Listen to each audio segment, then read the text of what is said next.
അങ്ങനെ താമരയുടെ ഉള്ളിൽ കൂടെ ഇറങ്ങിച്ചെന്ന് അദ്ദേഹം അവിടെ ദർശിക്കുന്നു ആദി നാരായണ രൂപം. ഈ വാക്കുകളൊക്കെ സിംബോളിക്കാണ്. താമര എന്ന് പറയുന്നത് മനസ്സാണ്. താമര, സഹസ്രദളം എന്നൊക്കെയുള്ള സങ്കല്പങ്ങള് മനുഷ്യന്റെ മനസ്സിനെ സങ്കല്പിച്ചുകൊണ്ട് ലളിതാ സഹസ്രനാമത്തിലൊക്കെ കാണാൻ. സഹസ്രദളോപരി, സഹസ്രദളത്തിന്റെ മുകളിൽ ഇരിക്കുന്നവൾ എന്നൊക്കെ ഉള്ളത്. താമര തണ്ട് പ്രാണനുമാണ്. അപ്പൊ താമരയും തണ്ടും എന്ന് പറഞ്ഞാൽ പ്രാണനും മനസ്സുമാണ്. അത് രണ്ടും ഉപയോഗിച്ച് അതായത് മനസ്സിന്റെ അന്തരാളത്തിലേക്ക് ഇറങ്ങിച്ചെന്നപ്പോൾ അവിടെ ഭഗവാനെ ദർശിച്ചു. ആ ഭഗവാനിൽ നിന്നും ബ്രഹ്മാവിന് കിട്ടിയതാണ്, റിവീൽഡാണ്, അദ്ദേഹത്തിന്റെ ഉള്ളിൽ തെളിഞ്ഞു വന്നതാണ് ഭാഗവതം. അപ്പൊ അന്നത്തെ ഭാഗവതം 4 വരികളെ. അതിനെ വിളിക്കുന്ന പേരാണ് ചതുശ്ലോകി ഭാഗവതം. ഇത്ര ചതുശ്ലോകി. ഇത് കേട്ടിട്ടുണ്ടോ നിങ്ങൾ മുമ്പ്? കേട്ടിട്ടുണ്ടോ? ആരെങ്കിലും കേട്ടിട്ടുണ്ടോ? എത്ര പേര് കേട്ടിട്ടുണ്ട്? കുറച്ചു പേരൊക്കെ കേട്ടിട്ടുണ്ട്. അപ്പൊ ആ ശ്ലോകം നമുക്കൊന്ന് വായിക്കാം. ഇതെല്ലാവരും ഒന്ന് വായിക്കേണ്ട ഒരു ഭാഗമൊക്കെയാണ്. 4 ശ്ലോകമെങ്കിലും. നമ്മൾ ഹിന്ദുക്കളെ ഇത്തരം കാര്യത്തിലൊക്കെ പുറകിലാണ്. നിങ്ങളൊക്കെ ഒന്ന് ആത്മാർത്ഥതയെ വിചാരിച്ചല്ലോ നമ്മുടെ സംസ്കൃതി നമുക്ക് പഠിക്കാം, പ്രചരിപ്പിക്കാം. 2-ാം സ്കന്ധം 9-ാം അധ്യായം 32, 33, 34, 35 ശ്ലോകങ്ങളെയാണ് ചതുശ്ലോകി ഭാഗവതം എന്ന് പറയും.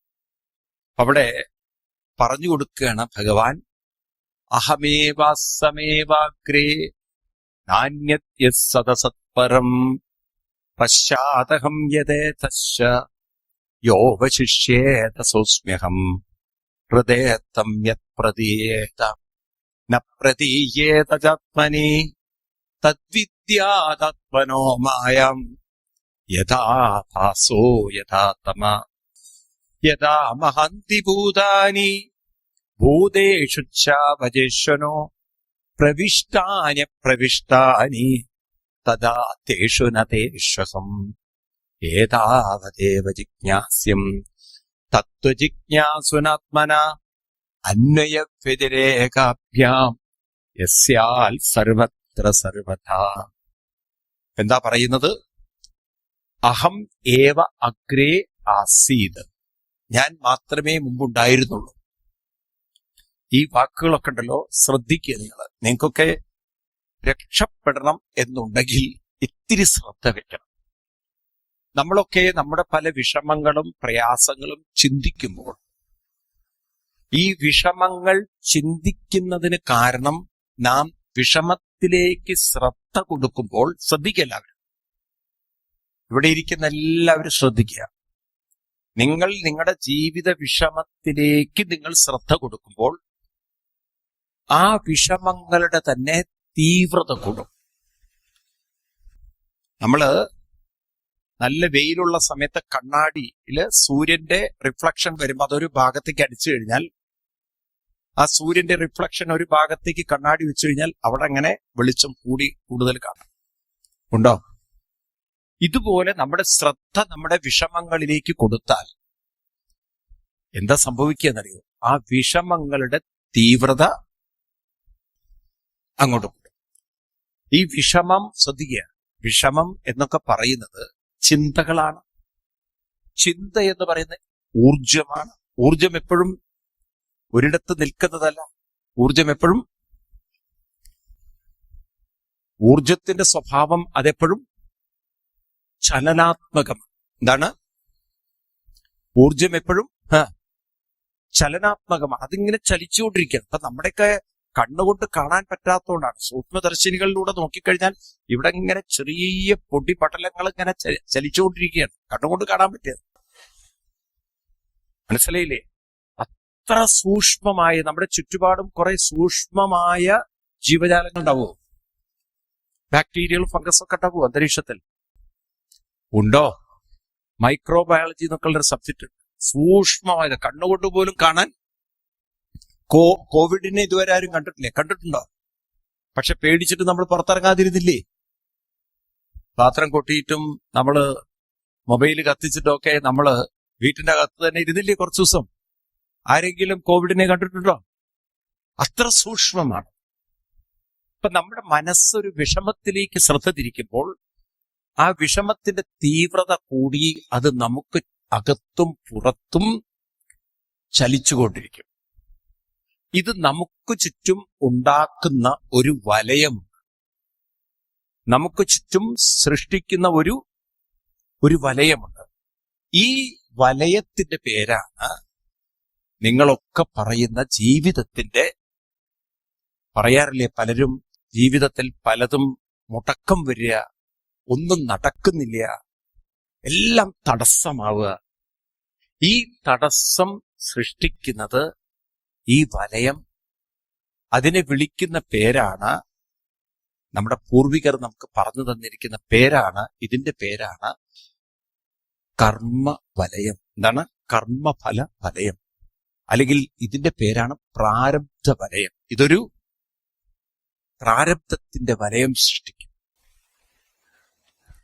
അനാവശ്യമായിട്ട് ഇങ്ങനെ ചിന്തിച്ചുകൊണ്ടിരുന്നാൽ മനസ്സ് തളരും, ചുറ്റും വേണ്ടാത്തതായൊരു നെഗറ്റീവ് ഊർജം ഉണ്ടാവും, ഒരു വലയം സൃഷ്ടിക്കും. നിങ്ങളുടെ ജീവിതത്തിൽ വിചാരിച്ചതൊന്നും നടക്കില്ല. മുടക്കങ്ങളോട് മുടക്കം, പ്രയാസങ്ങളോട് പ്രയാസം. കാരണം എന്താന്ന് വെച്ച് കഴിഞ്ഞാൽ നിങ്ങൾ അങ്ങനെയുള്ളൊരു വലയം നിങ്ങൾക്ക് ചുറ്റും നിങ്ങൾ അറിയുന്നില്ല, നിങ്ങളുടെ മനസ്സ് സൃഷ്ടിച്ചിരിക്കുകയാണ്. ഈ മനസ്സിനെ അങ്ങനെ സൃഷ്ടിക്കാനുള്ളൊരു കഴിവുണ്ട്. അപ്പൊ അത് നിരന്തരം സൃഷ്ടിക്കുമ്പോൾ മനസ്സ് തളർന്ന് അങ്ങനെ പോകും. അവരെവിടെയും നന്നാവില്ല. നിങ്ങൾ എന്ത് വിദ്യാഭ്യാസം ഉണ്ടായിട്ടും കാര്യമില്ല, എത്ര പഠിച്ചിട്ടും കാര്യമില്ല. അതുകൊണ്ടാണ് കുറെ കുട്ടികൾക്ക് ജോലി കിട്ടാത്തത്, കല്യാണം നടക്കാത്തത്. ഈ വേണ്ടാത്തത് ചിന്തിച്ച് സർവം മുടക്കം വരുത്തും നിങ്ങൾ. അപ്പൊ ഇതിനെന്താ ഒരു പരിഹാരമുള്ളത്? അത് മാറ്റി അവിടെ ഒരു നാരായണ കവചം വെക്കണം. എന്ത് വെക്കണം? ആ കവചം, നാരായണ കവചം വെക്കണമെങ്കിൽ ശ്രദ്ധ എവിടേക്ക് തിരിയണം? ശ്രദ്ധ എങ്ങോട്ട് തിരിയണം? പറയൂ. ഭഗവാനിലേക്ക് തിരിയും. ഭഗവാൻ എന്ന് പറഞ്ഞാൽ ആരാണ്? നമുക്ക് ഭഗവാൻ എന്ന് പറഞ്ഞാൽ നാമമാണ്. നിങ്ങളുടെ മനസ്സിലത് വരണം.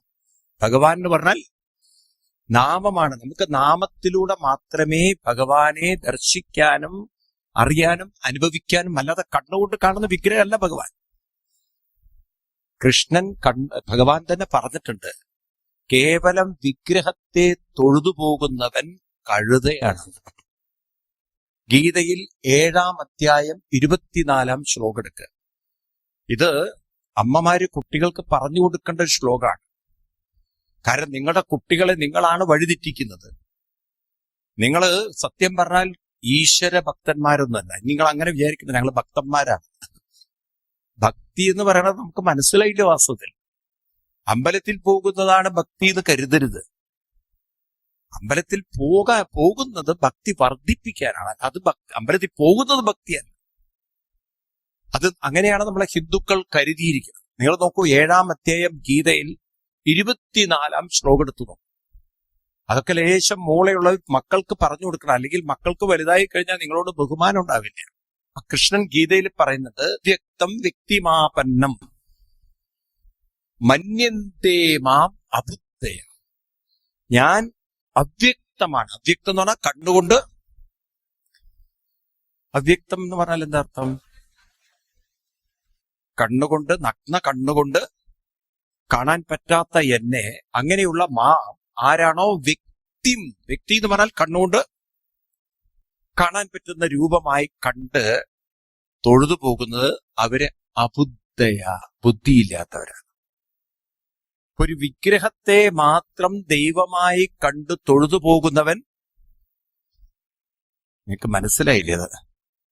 കൃഷ്ണൻ പറഞ്ഞിട്ടുള്ളത് ഒരു വിഗ്രഹത്തെ മാത്രം ദൈവമായി കണ്ടു തൊഴുതു പോകുന്നവൻ ബുദ്ധിയില്ലാത്തവനാണ് പറഞ്ഞത്.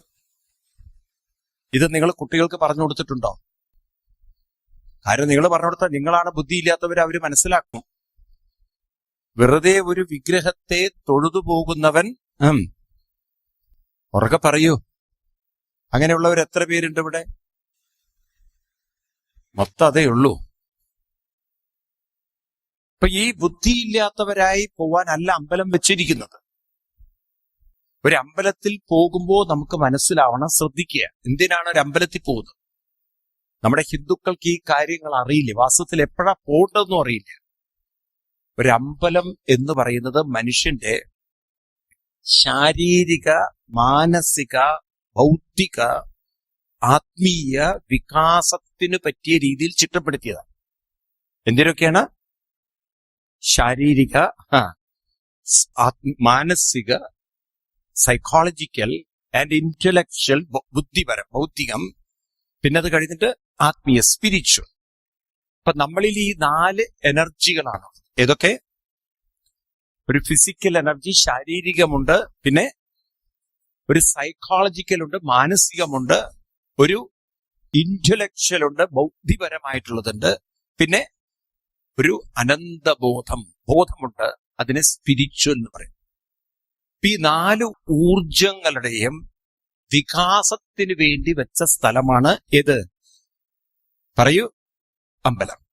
അപ്പൊ നമ്മൾ അമ്പലത്തിൽ പോകുമ്പോൾ എപ്പോഴാണ് പോകേണ്ടത്? കഴിയുന്നതും നമ്മള് സൂര്യോദയത്തിന് മുമ്പായിട്ട്, സൂര്യോദയ സമയത്തെങ്കിലും ഏർലി മോർണിംഗ് അമ്പലത്തിൽ പോകും.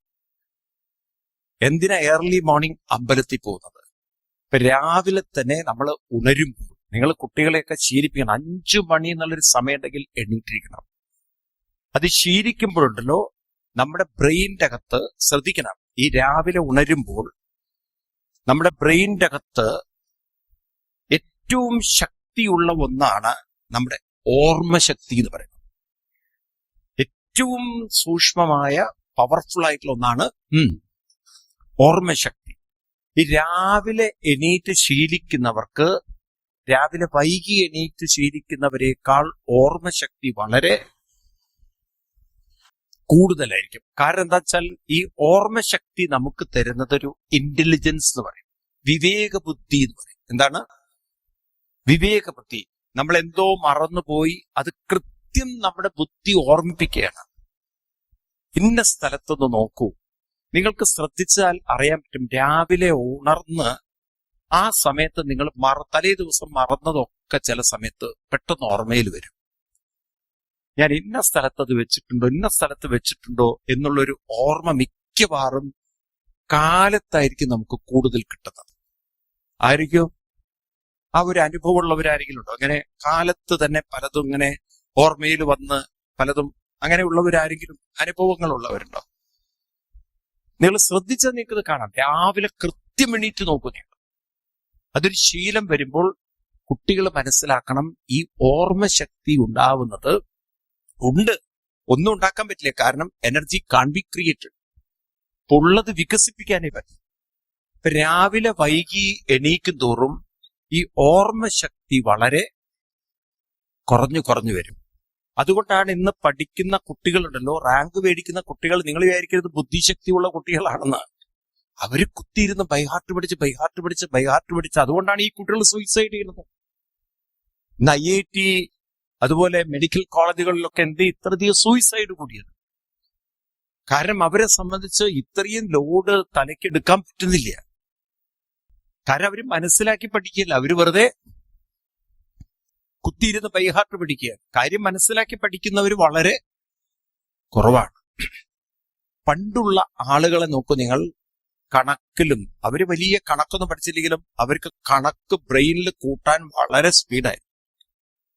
പഴയ കാലത്ത് ഓർമ്മ വെച്ചതുപോലെ ഇന്ന് ഓർമ്മ വെക്കാൻ പറ്റുന്നില്ല. നോക്കൂ, പഴയ കാലത്ത് പുസ്തകങ്ങളൊക്കെ ഇറങ്ങുന്നതിന് മുമ്പ് ഈ അറിവ് എവിടെയായിരുന്നു? പുസ്തകങ്ങളൊക്കെ ഇല്ലാത്തൊരു കാലമില്ല, പ്രിന്റൊന്നും ഇല്ലാത്ത കാലത്ത് സംസ്കൃതം ഇവിടെ ഉണ്ടായിരുന്നോ? 5000 വർഷങ്ങൾക്ക് പഴക്കമുള്ള കൃതി എന്ന് പറഞ്ഞാൽ അന്ന് ഇവിടെ പ്രിന്റ് ഉണ്ടോ? അപ്പൊ ഇതൊക്കെ എവിടെയായിരുന്നു? ഇത് എല്ലാം തലയിലാണ്. നിങ്ങള് തൃശ്ശൂരിൽ ബ്രഹ്മസ്വം മഠം എന്ന് പറഞ്ഞൊരു മഠമുണ്ട്. കുട്ടികളെ വേദം പഠിപ്പിക്കുന്ന ഒരു സ്ഥലം. ഇപ്പോഴും അവിടെ കൊച്ചു കുട്ടികളൊക്കെയാ പഠിക്കുന്നത്. 5 മണിക്ക് അവര് ആ കുട്ടികൾ 4 മണിക്ക് 4:30 ആകുമ്പോഴേക്ക് എണീക്കണം. ആ കുട്ടികൾ വേദം പഠിക്കും. പുസ്തകം ആ കുട്ടികൾ കൈകൊണ്ട് തൊടാൻ പാടില്ല. കൈകൊണ്ട് പുസ്തകം തൊടാൻ പാടില്ല. എല്ലാം ആചാര്യൻ ചൊല്ലുന്നത് ശ്രദ്ധിച്ച് ഉച്ചാരണം കേട്ട് പഠിക്കണം. ആചാര്യ മുഖാത് ശ്രുതം. ആ കുട്ടികളത് പഠിച്ച് ബൈഹാർട്ട് പഠിക്കും. മനസ്സിലാവുണ്ടല്ലോ, പഴയ കാലത്ത് ഗുരുകുലങ്ങളിലൊന്നും പുസ്തകങ്ങളൊന്നും 64 കലകൾ കൃഷ്ണൻ പഠിച്ചു. ഈ 64 കലകൾ നോക്കൂ. ഇന്ന് നിങ്ങൾ അടുക്കളയിൽ ഭക്ഷണം വെക്കുമ്പോൾ പല റെസിപ്പി ബുക്കുകളുണ്ട് നിങ്ങൾക്ക്, അല്ലെങ്കിൽ നിങ്ങൾക്ക് യൂട്യൂബ് ചാനലുകൾ. ഇതൊക്കെ ഇപ്പൊ സാമ്പാറിന്റെ കൂട്ട് കണ്ടെത്തിയവര്, അവിയലിന്റെ കൂട്ട് കണ്ടെത്തിയവര്, അല്ലെങ്കിൽ ദോശ എങ്ങനെ ഉണ്ടാക്കുക, ഈ കൂട്ട് കണ്ടെത്തിയവർ ഏത് റെസിപ്പി ബുക്ക് നോക്കിയിട്ടാ പഠിച്ചത്? ആണോ? എന്തെങ്കിലും ബുക്ക് നോക്കിയിട്ടുണ്ടോ അവര്? പറയൂ. അപ്പൊ ആ കാലഘട്ടത്തിൽ അത് തലമുറകളായി തലമുറകളായി തലമുറകളായി പകർന്നു കൊടുത്തിട്ടുണ്ടോ? എന്താ ഒന്നും മിണ്ടാത്ത നിങ്ങൾ? പഴയ കാലത്തുള്ള ക്ഷേത്രങ്ങളിലെ കൊത്തുപണികളൊക്കെ ഏത് ചിത്രം നോക്കിയിട്ടാണ് അവര് വരച്ചത്? ഈ ചിത്രങ്ങളൊക്കെ അവരുടെ മനസ്സിലുള്ളത് കുത്തിവെച്ച്. അപ്പൊ അവർക്ക് അത്രയും ഓർമ്മയിൽ അത് ചെയ്യാൻ അവർക്ക്. പറയൂ നിങ്ങള്, എന്ന് നമ്മളെ ജീവിതത്തിൽ വിട്ടുവീഴ്ച ചെയ്തോ അന്ന് ജീവിതം നശിക്കാൻ തുടങ്ങി. അതുകൊണ്ടാണ് ഏറ്റവും പ്രധാനപ്പെട്ട ഒന്നാണ് നിങ്ങൾ ഒരു വിട്ടുവീഴ്ചയിൽ ചെയ്ത് ബ്രാഹ്മേ മുഹൂർത്തവുത്തായ. എന്താണ്? ഒരു 5 മണി എന്നുള്ളൊരു സമയം ഉണ്ടെങ്കിൽ വീട്ടിൽ ഉണർന്ന് ശീലിക്കുക തന്നെ വേണം. അങ്ങനെ ഇല്ലെങ്കിൽ ഓർമ്മശക്തി, അതാണ് ഇന്ന് പൽഷേമിയസ്, ഡിമെൻഷ്യ, എന്തൊക്കെ മാനസിക രോഗങ്ങളാണ് നോക്കൂ നിങ്ങൾ. ഒരു 10-60 വയസ്സാകുമ്പോഴേക്കും ഓർമ്മയൊക്കെ പോയി, എല്ലാം ഡിമെൻഷ്യ ബാധിച്ച്, അല്ലെങ്കിൽ ഉറക്കമില്ലായ്മ ഇൻസോമിയ വന്ന് ബാധിച്ച്, ഒക്കെ പാർക്കിൻസൺ, അത് ഇതൊക്കെ മാനസിക രോഗികളാണൊക്കെ. രോഗം വരാതിരിക്കണമെങ്കിൽ ആദ്യം വേണ്ടത്, അതിന്റെ ആദ്യത്തെ മരുന്നെന്ന് പറയുന്നത് കൃത്യനിഷ്ഠയാണ്. രാവിലെ ഉണരുമ്പോൾ ഉണ്ടല്ലോ, ഈ ശരീരത്തിലേക്ക് വേണ്ടുന്ന കെമിക്കൽസ് എല്ലാം ബ്രെയിൻ ഉത്പാദിപ്പിച്ചു കഴിഞ്ഞു. വാസ്തവത്തിൽ രാവിലത്തെ ആ സമയമാണ് നമ്മുടെ പ്രതിരോധം കൂടുതൽ വർദ്ധിപ്പിക്കുന്നത്. പ്രത്യേകിച്ച് ഇന്നത്തെ കാലത്ത് നിങ്ങളൊക്കെ വീടുകളിൽ താമസിക്കുമ്പോൾ ഒരു കാര്യം ഓർക്കണം. ഇന്ന് വാതിലും ജനവാതിലൊക്കെ കുറ്റിയിട്ടടച്ച് വീട്ടിൽ ഗ്യാസ് കത്തിക്കുന്നവരാണ് നമ്മൾ. ആണോ? ഈ ഗ്യാസ് കത്തിക്കുമ്പോൾ ഗ്യാസിന്റെ പുകയെന്ന് പറയുന്നത് ഇത് പെട്രോളിയം ഉൽപ്പന്നമാണ്. അറിയോ നിങ്ങൾക്ക് ഗ്യാസ്? ആണോ? ഇത് കത്തുന്ന സാധനം എന്തായിട്ടാണ് പുറത്തു വരുന്നത്? അതേത് തരം വായുവാണ്? വണ്ടിയിൽ നിന്നൊക്കെ പുക പോകുന്ന പോലെ. അതിന് എന്താണത്? ഉറക്കെ പറയൂ. ഓക്സിജൻ ആണോ? അത് കാർബൺ ഡൈ ഓക്സൈഡ്. നമ്മുടെ ബ്ലഡിൽ കാർബൺ ഡൈ ഓക്സൈഡിന്റെ അളവ് കൂടിക്കഴിഞ്ഞാൽ ബ്ലഡിന്റെ പ്രതിരോധം കുറയും എന്ന് മാത്രമല്ല, ക്യാൻസർ പോലുള്ള രോഗങ്ങൾ പെട്ടെന്ന് കയറി പിടിക്കും നമുക്ക്. കാരണം ഈ ക്യാൻസർ എന്ന് പറയുന്നത് ചില ഇൻഫെക്ഷൻ ഉള്ള സെല്ലുകൾ, അവിടെയൊക്കെ പ്രതിരോധ ശക്തി നഷ്ടപ്പെടുമ്പോൾ ആ ഇൻഫെക്ഷൻ ക്രമേണ സ്പ്രെഡായി, അതിനെന്തെങ്കിലും ഇൻഫെക്ഷൻ ഉള്ള സ്ഥലത്ത് പഴുപ്പ് വരിക, അതിനെന്തെങ്കിലും ഒരു വകഭേദം വന്നു കഴിഞ്ഞാൽ പ്രതിരോധമില്ലെങ്കിൽ അത് ഒന്നിൽ നിന്ന് മറ്റൊന്നിലേക്ക് പടർന്ന് നമ്മൾ അറിയ പോലുമില്ല. അപ്പൊ അതുകൊണ്ട് രാത്രി നമ്മുടെ വീടിനകത്ത് ഓക്സിജൻ ലെവൽ വളരെ ഉറക്കെ പറയൂ കുറവാണ്. കാർബൺ ഡൈ ഓക്സൈഡ് ആണ് നമ്മൾ കൂടുതൽ ശ്വസിക്കുന്നത്. എങ്ങനെ ക്യാൻസർ വരാതിരിക്കും നിങ്ങൾ പറയൂ? അപ്പൊ ഇതിനെന്താണ് ഒരു പോംവഴി? കാലത്ത് ഒരു 5 മണിക്ക് എണീറ്റ് കുളിയൊക്കെ കഴിഞ്ഞ് നേരെ ക്ഷേത്രത്തിലേക്ക് വരിക. അതെന്തിനാണ് ഇത്രയും നേരത്തെയൊക്കെ ക്ഷേത്രത്തിൽ വരുന്നത്? കാരണം ക്ഷേത്രത്തെ സംബന്ധിച്ച്, ഹിന്ദു ക്ഷേത്രത്തെ സംബന്ധിച്ച് നമ്മുടെ പൂർവികർ ഭാവന ചെയ്തിരിക്കുന്ന, അല്ലെങ്കിൽ ക്ഷേത്രത്തിൽ വെച്ചിരിക്കുന്ന ഏറ്റവും സർവശ്രേഷ്ഠമായ വൃക്ഷമാണ് ആല്. ആലിന്റെ ഒരു പ്രത്യേകത എന്താ അറിയൂ നിങ്ങൾക്ക്? ഏറ്റവും കൂടുതൽ പ്യുവർ ഓക്സിജൻ, O2, ഏറ്റവും കൂടുതൽ ഓക്സിജൻ ഉൽപ്പാദിപ്പിക്കാൻ സാധിക്കുന്ന വൃക്ഷമാണ് ഏത്? ആല്. ആല്, തുളസി, ഇതൊക്കെ വളരെ ഔഷധമുള്ള സാധനങ്ങളാണ്. O3 എന്ന് പറഞ്ഞാൽ ഓസോൺ. ഈ സാധനം തുളസിക്ക് ഉൽപ്പാദിപ്പിക്കാൻ പറ്റുന്നതാണ്. O3 ഉൽപ്പാദിപ്പിക്കാൻ പറ്റുന്ന ചെടിയാണ് തുളസി. അതുകൊണ്ടാണ് നമ്മുടെയൊക്കെ വീടുകളിൽ പണ്ട് വീടിന്റെ മുറ്റത്ത്, നടുമുറ്റത്ത് തുളസിത്തറകൾ വെച്ച് രാവിലെ കുളിയൊക്കെ കഴിഞ്ഞാൽ കുറച്ച് വെള്ളം ഒഴിച്ച് ആ തുളസിത്തറയിൽ പ്രദക്ഷിണം വെച്ചിട്ട് വേണം അവിടെ നിന്ന് വീട്ടിൽ കയറാൻ. പഴയ കാലത്തുള്ള ആചാരങ്ങളൊക്കെ അങ്ങനെയാണ്. അതൊക്കെ എവിടെയുണ്ട്? തറയിൽ ജീവിതം തന്നെ അത് അറിയിപ്പോയി. മനസ്സിലായില്ലേ? ആകെ നശിപ്പിച്ചു നിങ്ങളത്. ഇപ്പൊ കാലത്തെണീറ്റ് അമ്പലത്തിൽ വരുമ്പോൾ ഈ ക്ഷേത്രത്തിന്റെ പരിസരം ഉണ്ടല്ലോ, മുഴുവൻ ഓക്സിജൻ നിറഞ്ഞിരിക്കുക. അപ്പൊ ഈ ആലിന്റെ ഇലയ്ക്ക് ഒരു വേറെ പ്രത്യേകത ഉള്ളത് എപ്പോഴും ഇളകിക്കൊണ്ടിരിക്കുക. അപ്പൊ ആ അന്തരീക്ഷത്തിലുള്ള കാർബൺ ഡൈ ഓക്സൈഡ് നീക്കി നീക്കി നീക്കി നീക്കി അവിടെ മുഴുവൻ എന്ത് ഫില്ല് ചെയ്യും? അതുകൊണ്ട് ആലിനെ വേൾഡ് ഹെൽത്ത് ഓർഗനൈസേഷൻ വിളിച്ച പേരെന്തറിയോ? ഓക്സിജൻ ക്ലിനിക് എന്നാണ്. എന്താണ്? ഓക്സിജൻ ക്ലിനിക്കാണ് നമ്മുടെ ക്ഷേത്ര പരിസരം എന്ന് പറയുന്നത്. ഒരു ആലിന്റെ പരിസരം. ഇപ്പൊ രാവിലെ ഒരു ക്ഷേത്രത്തിൽ വന്ന ഒരു 10-11 പ്രാവശ്യം പ്രദക്ഷിണം വെക്കുമ്പോൾ ഈ ബ്ലഡിലേക്ക് വേണ്ടത്ര ഓക്സിജൻ കയറുമ്പോൾ പ്രതിരോധ ശക്തി 10 മടങ്ങ് കൂടും. അപ്പൊ ഈ രാത്രി നമ്മൾ കിടക്കുമ്പോൾ നമ്മുടെ ബ്ലഡിൽ ഓക്സിജന്റെ അളവ് ഉറക്കെ പറയൂ കുറവാണ്. കാരണം നിങ്ങൾ കത്തിക്കുന്ന ഗ്യാസിന്റെ പുക വീടിനകത്തുണ്ടാവും, ഉണ്ടാവില്ലേ? പ്രത്യേകിച്ച് ഇപ്പൊ കോൺക്രീറ്റ് വീടുകളാണ്. ഈ കോൺക്രീറ്റ് ചൂടായി കഴിഞ്ഞാൽ അതിൽ നിന്നും എമിറ്റ് ചെയ്യുന്ന ഗ്യാസ് അതും കാർബൺ ഡൈ ഓക്സൈഡാണ്. കാരണം ഈ സിമെന്റ് എന്ന് പറയുന്നത് ഓക്സിജൻ ഉൽപ്പാദിപ്പിക്കുന്ന സാധനമല്ല. അപ്പൊ ആ അന്തരീക്ഷത്തിൽ കൂടുതൽ എന്തായിരിക്കും? ഇത് ബ്ലഡിലേക്ക് കൂടുതൽ കയറിക്കഴിഞ്ഞാൽ നാളെ രോഗികളായി മാറും നമ്മൾ. അതുകൊണ്ടാണ് ഇന്ന് ഇത്രയും ക്യാൻസർ പേഷ്യന്റുകൾ ജില്ലയിൽ ഓരോ സ്ഥലത്തും ക്യാൻസർ ഹോസ്പിറ്റൽ വരുന്നത്. നിങ്ങൾ ഉണ്ടാക്കി വെച്ച വിനയാണ്. വേണമെങ്കിൽ നിങ്ങൾക്ക് മാറാം. അതുകൊണ്ട് കുട്ടികളെയൊക്കെ കാലത്തെണീപ്പിച്ച് എവിടെ കൊണ്ടുവരണം? ആദ്യം ഒരു 10-11 പ്രദക്ഷിണം. എന്തിനു വേണ്ടിയിട്ടറിയോ? നമ്മുടെ ശരീരത്തിനെ സംരക്ഷിക്കാൻ. ശരീരമാദ്യം കല്ലു ധർമ്മസാധനം. ആദ്യം സംരക്ഷിക്കേണ്ടത് ഏതിനെയാണ്?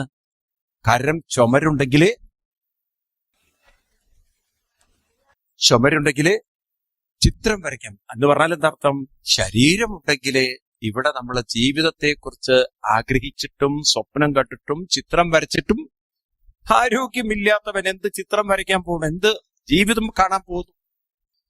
മനസ്സിലാവുണ്ടോ?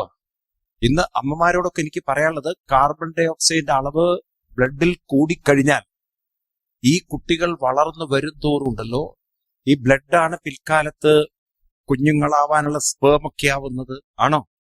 എല്ലാം ബ്ലഡിന്റെ വകഭേദങ്ങളാണ്. ആ വ്യക്തിയുടെ ഒരു സ്പേം ഉണ്ടാക്കുന്ന, അല്ലെങ്കിൽ എന്താ പറയാ, ഒരു ഹെൽത്തി സ്പേമുകൾ ഉണ്ടാവുന്ന സിസ്റ്റങ്ങളൊക്കെ കേടുവന്നിട്ടുണ്ടാവും. മനസ്സിലായില്ലേ? കുറെ കാര്യങ്ങളിൽ നമ്മൾ ഇത്തിരി സ്ട്രിക്റ്റ് ആയി പറ്റില്ല. ഇതിനാദ്യം ആരിതൊക്കെ ചെയ്യണം? ഈ കാട്ടുപോത്തുകൾ എണീക്കണ്ടേ അതിന്? അത് തന്നെ കടന്നുറങ്ങുകയാണ്. പിന്നെ എങ്ങനെ നോക്കൂ നിങ്ങൾ, എന്നിട്ട് എന്ത് ദീനതയാ പറയാൻ? പൈസ ഇല്ലേ? ആശുപത്രിയിൽ പോകണം, ചികിത്സയ്ക്ക് പൈസ വേണം. നിങ്ങൾ ഉണ്ടാക്കി വെച്ച വിനയ്ക്ക് ആരുത്തരം പറയണം? നിങ്ങൾ ഉണ്ടാക്കി വെച്ച ദുരിതം ദൈവം തന്നതല്ല. ആര് പറഞ്ഞു നിങ്ങളോട് ഈ രാവിലെ എണീക്കരുത്? നിങ്ങൾ നിങ്ങളുടെ സുഖം നോക്കി, നിങ്ങളുടെ ഇഷ്ടങ്ങൾ നോക്കി, നിങ്ങളുടെ സ്വാർത്ഥത നോക്കി, എന്നിട്ട് നിങ്ങൾ രോഗികളായതിന് നാട്ടുകാർ പഴച്ചു. എന്നിട്ട് കൈനീട്ടുക നാട്ടുകാരോട്. രോഗമാണ് നമ്മൾ ഉണ്ടാക്കി വെച്ച വിനയാണ്. മനസ്സിലാവുണ്ടോ നിങ്ങൾക്ക്? അതുകൊണ്ട് നാളെ നമ്മളൊരു ദുരിതം, നമുക്കൊരു ദുരിതമാവാതിരിക്കണമെങ്കിൽ നമ്മളൊരു ചിട്ടയോടുകൂടി പുറകെ പറയൂ ജീവിക്കണം. അതിന്റെ ഒന്നാമത്തെ കാര്യമാണ് ബ്രാഹ്മേ മുഹൂർത്തവുത്തായ. പറയൂ, എന്താ അതിനർത്ഥം? ബ്രാഹ്മ മുഹൂർത്തത്തിൽ എണീക്കണം. എത്ര പേര് എണീക്കാറുണ്ട്? നന്നായി. എന്നിട്ട് ബാത്റൂം പോയിട്ട് വീണ്ടും കടന്നുറങ്ങട്ടല്ലേ? പലർക്കും ബ്രാഹ്മ മുഹൂർത്തല്ല, ബ്രാഹ്മമൂത്രാണ് പലർക്കും. അപ്പൊ അങ്ങനെയൊക്കെ ജീവിക്കുന്നവരുണ്ട്. അവർക്ക് നല്ലതാണ് അങ്ങനെ ജീവിക്കുന്നവര്. അല്ലാതെ ബാത്റൂം പോയിട്ട് വീണ്ടും കടന്നുറങ്ങുന്ന പോത്തുകളോടൊന്നും പറയാനില്ല. മനസ്സിലായില്ലേ? അതൊക്കെ ഒരു പോത്ത് ജന്മം. അതുകൊണ്ടാണ് നമ്മളൊക്കെ രാവിലെ വൈകി എണീക്കും എന്താ വിളിക്കുക? ആരെ പോലെ കിടന്നുറങ്ങണമെന്നാ പറയാ? പോത്ത് പോലെ കിടന്നുറങ്ങണം. അത്രയുള്ളൂ ആ ജീവിതം. അതും മൃഗവും തമ്മിൽ മനുഷ്യരൂപേണ മൃഗം. ഏത് രൂപത്തിൽ? മനുഷ്യരൂപേണ മൃഗം ചരന്തി. രൂപം മനുഷ്യന്റെയാണ്, പക്ഷെ ജീവിതം മുഴുവൻ ആരുടെ? മൃഗത്തിന്റെ. അങ്ങനെയുള്ളവരില്ലേ കുറച്ചുപേര്? ചിലര് പറഞ്ഞപ്പോഴേക്കും കൈപ്പൊക്കി, പിന്നെ മനസ്സിലായത് അബദ്ധമാണെന്ന്. കാരണം മൃഗമാണെന്നുള്ള സ്വയം തിരിച്ചറിവ് നല്ലതാണ്.